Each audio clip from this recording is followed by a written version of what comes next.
Hey guys, Lauren here from Photography Concentrate, and today I am going to be doing the ultimate guide to the Fujifilm Instax Wide 300. That's this camera right here. It's an instant film camera, and I'm going to be showing you what you get when you buy it, all the features, and how to get great shots out of it. It's going to be awesome, so let's get started. Alright, so let's start off with some very quick specs. The Instax Wide 300 retails for about $87 US, and it shoots Instax Wide film. That's this stuff right here. Do not get Instax mini film, do not get Instax square film, only get the wide film because that's all that will work with this camera. Now it's an instant film camera, so very basically you are taking a shot and out pops the film. You only have this one piece of film for every shot you take, so take care of it. But that's the fun of this. It's kind of magical. You can share it. You can, put it on the fridge. We love the Instax Wide format. It's really big, especially compared to the Instax Mini. For comparison, there's the Instax Mini. This is the black and white film. This is the Instax Wide. You can see it is twice as big, and that is a really, really big benefit of going with this camera is that this film is really substantial. It looks great. It's fun to give. So let's dig into more about the camera itself. All right, so when you buy this camera, you get, obviously, the camera.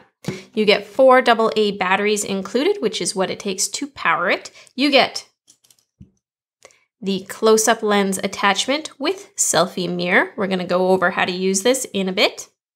And you get a very spiffy neck strap because it is a fairly hefty camera, so you are probably going to want to use this. Cool. You do not get the Instax Wide film. So make sure when you put this in your shopping cart, you also add some film because otherwise you will be very sad that you can't play with it right away. All right, now we're gonna run through the camera and all the features that it has. Basically, it's a pretty simple camera, so this isn't gonna take too long, but it is important to know this stuff so you know how to use it and get the best out of it. Now, for starters, this is the viewfinder here. It's an optical viewfinder, so you're just looking straight through it. You put it up to your eye just like that. There is a circle in the center of that viewfinder. That's the target that's going to help you compose your shots and know where the center of your frame is. That's very handy. And what else do we have here? We have a tripod socket on the very bottom, so you can put this on a tripod if you want. We have a flash right here.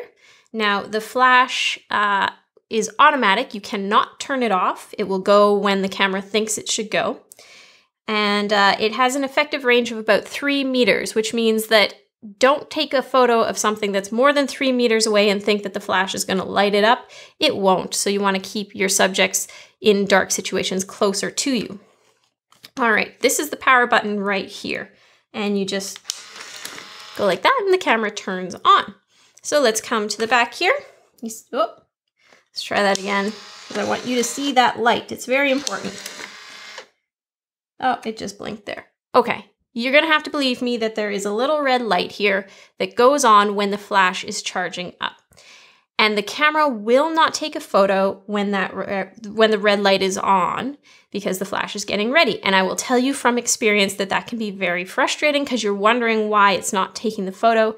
You gotta check that light. If it's on, you just gotta wait. If it seems like that's taking a really long time, it's probably because your batteries are getting low, so you wanna put new batteries in it. Okay, let's keep looking at the back here. You have some buttons and you have a little screen. This screen is going to tell you how much film you have left in your camera, and it will also tell you if you have these other functions turned on. So right now there's no film in the camera, but later on you'll see the numbers pop up once we get some film in here. So this one here, this button, L and D, that is lighten and darken. So what this camera has is the ability to kind of control the exposure a little bit. So if you press it once, you get an L. That's going to make the image a little bit brighter than it normally would. That's really good if your subject is in like a backlit situation, which cameras tend to underexpose for. And then there's darken. So that will make the image a little darker than usual. That's usually good if you have like a really dark background and the camera tends to kind of overexpose in those situations, or if you just want a different mood. These are really good for just creative options. If you like a really high key bright image or a really dark low key image, you have those options. And press it one more time and it turns off. This one over here, this flash symbol, Press it once and that pops up here. What that is going to do is make sure the flash fires. So no matter what situation you're in, even if it's bright, the flash is going to fire. And this is really good for like a fill flash situation where you're outside and it's backlit and you want a little pop of light on your subject. You can use the flash then. All right, one other really important part about this camera is that it has 2 focusing distances, and you need to make sure you're paying attention to this, otherwise you are not going to get the sharpest shots that you can. So the 2 options are 0.9 meters to 3 meters, so within that range, or 3 meters to infinity, or like as far away as you can get. And the way you choose between those 2 options is you twist this front dial like that. And you'll hear the lens move. So right now it is 3 meters to infinity. I twist it again. The lens goes in and out, and now it's 0.9 to 3 meters, and you just switch back and forth. And that is a really, really important part of using this camera, is that you get used to judging how far away your subject is and making sure you're choosing the appropriate focusing distance. If you don't choose the right distance, your photos are not going to be sharp, they're going to be blurry, you're not getting the best quality out of the camera. So you gotta get into that habit. All right, now let's take a look at that close-up lens attachment right here. So what this is going to let you do is focus closer than that 0.9 meters. The way to put it on is to first turn on the camera, and then I don't want to touch the lens, I don't want to get it dirty, so I'm trying to just hold it by the edges. And then you just pop it on the front like that, very easy. I find that it kind of is easy for it to twist, and you don't want it to twist, so you kind of have to turn it until you feel it snap into place. Because you can see this little arm that sticks out here. This is what helps you get the proper composition when you're using this lens. So you want it to be in the right place. If it's up like this, you're not going to get the right composition. So make sure you get it to pop into place, and then you're ready to go. So this close-up lens is going to let you focus up to 0.4 meters, 40 centimeters, so that's quite a bit closer than without it. You have to make sure that you are on the 0.9 to 3 meter setting. If you're on the 3 to infinity, it's not going to work properly. And so now, if you're going to take your shot of something close up, you look through the viewfinder and you'll be able to see this little arm through the viewfinder.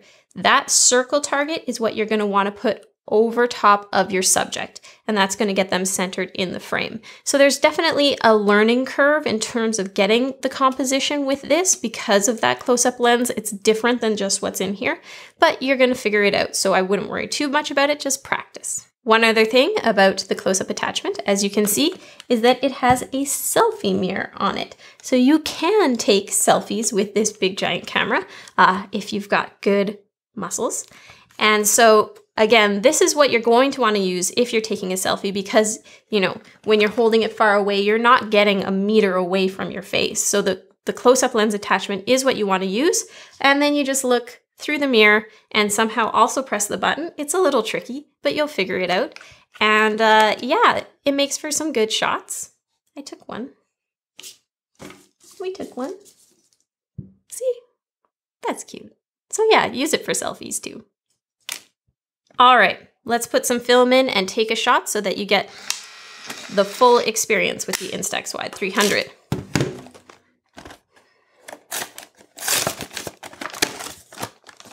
Now, I usually give kind of a disclaimer as I'm opening the film that this is film, be careful with it, it's delicate. But the more and more tests I do with this film, the less and less worried I am about it. I mean, don't do anything crazy, but for the most part, it is fairly safe in the cartridge. Just don't put it in a really, really hot place or like freeze it and then put it right in your camera.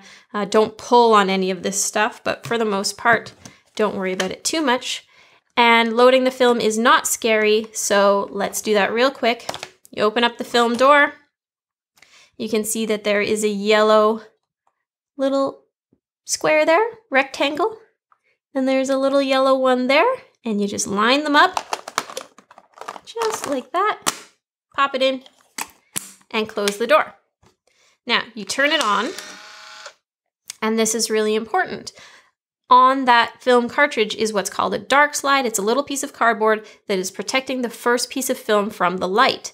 and you need to manually eject that. So don't go to take a really cool photo and press the button because you're not going to actually take a photo. The dark slide is what is going to come out like that. So you can just throw this away and now you are ready to take a photo. And it's as simple, like we said, as choosing the right focusing distance. I'm on 0.9 to 3 meters. So if I'm taking a photo of you, that's just right. Make sure that you've got light and darken on, or if you want to make sure that flash fires, you can, but really it's as simple as point and shoot, smile. And there you go. Don't shake the film. I've tested it, it's not good. Wait 90 seconds and you will have yourself a really cool photo. All right, guys, I hope you enjoyed that guide to the Instax Wide 300. As you can see, it's a pretty simple camera, but it has excellent results. I shot a whole documentary with this. I went on the street, took photos of strangers, gave them the photos, and it was so much fun. I really love this camera. I could trust it to take great shots no matter what. So if you are looking at getting into Instax, I would definitely check this one out. It is the only camera in the Fujifilm line that shoots Instax Wide. So if this big stuff is interesting to you, this is the camera you gotta grab. Anyway, hope you enjoyed this video. Give me a thumbs up if you did. Please feel free to leave comments if you think this might be a good camera. Tell me why you would like to have it or what you would take photos of with it. There are lots of options. Subscribe to our channel if you like instant film and photography because we do lots of fun videos of those. Hope you have an awesome day and happy photographing.